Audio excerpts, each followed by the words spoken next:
Welcome back to the Daily Bible Chapter. It is Wednesday, July the 10th, 2024, and today we're reading John chapter 19. The heading for John chapter 19, The Soldiers Mock Jesus. So then, Pilate took Jesus and scourged him, and the soldiers twisted a crown of thorns and put it on his head, and they put on him a purple robe. Then they said, "Hail, King of the Jews!" And they struck him with their hands.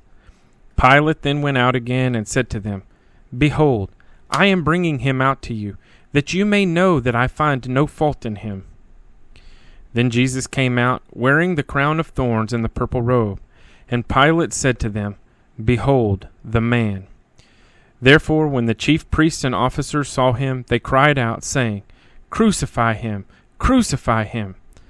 Pilate said to them, "You take him and crucify him, for I find no fault in him."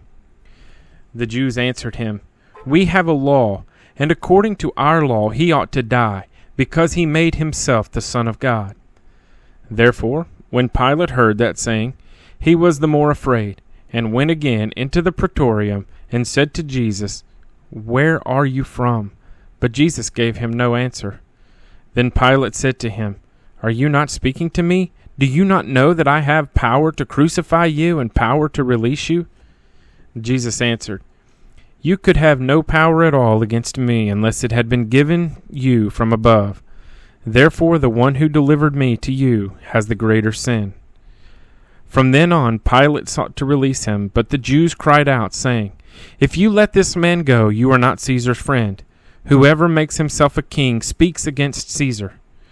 When Pilate therefore heard that saying, he brought Jesus out and sat down in the judgment seat in a place that is called the Pavement, but in Hebrew, Gabbatha. Now it was the preparation day of the Passover, and about the 6th hour, and he said to the Jews, "Behold, your king." But they cried out, "Away with him! Away with him! Crucify him!" Pilate said to them, "Shall I crucify your king?" The chief priest answered, "We have no king but Caesar." Then he delivered him to them to be crucified. Then they took Jesus and led him away.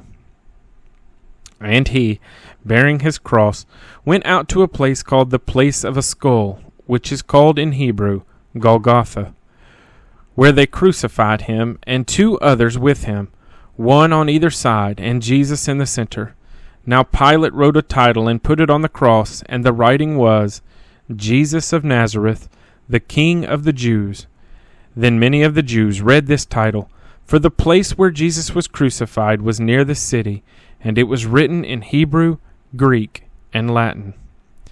Therefore the chief priest of the Jews said to Pilate, "Do not write the King of the Jews, but," he said, "I am the King of the Jews."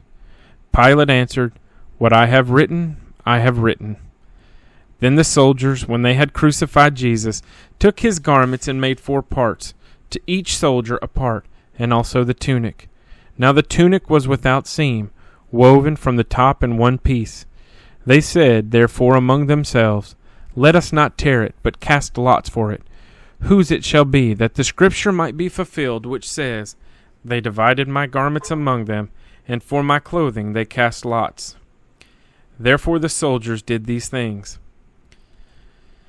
Now there stood by the cross of Jesus his mother, and his mother's sister, Mary the wife of Clopas, and Mary Magdalene.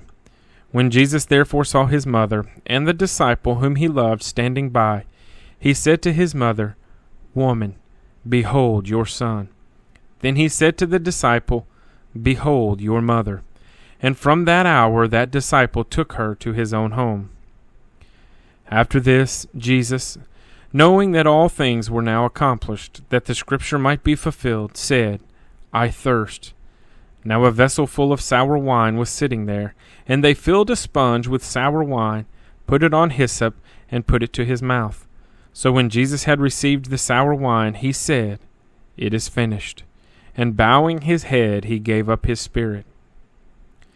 Therefore, because it was the preparation day, that the body should not remain on the cross on the Sabbath, for the Sabbath was a high day, the Jews asked Pilate that their legs might be broken and that they might be taken away.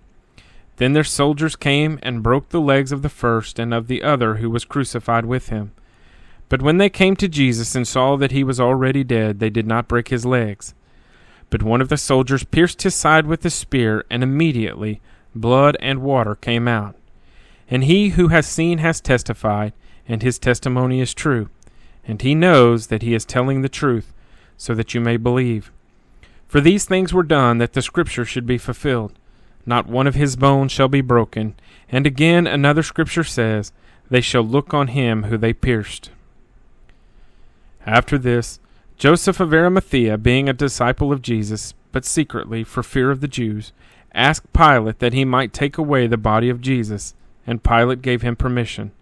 So he came and took the body of Jesus, and Nicodemus, who at first came to Jesus by night, also came, bringing a mixture of myrrh and aloes, about 100 pounds.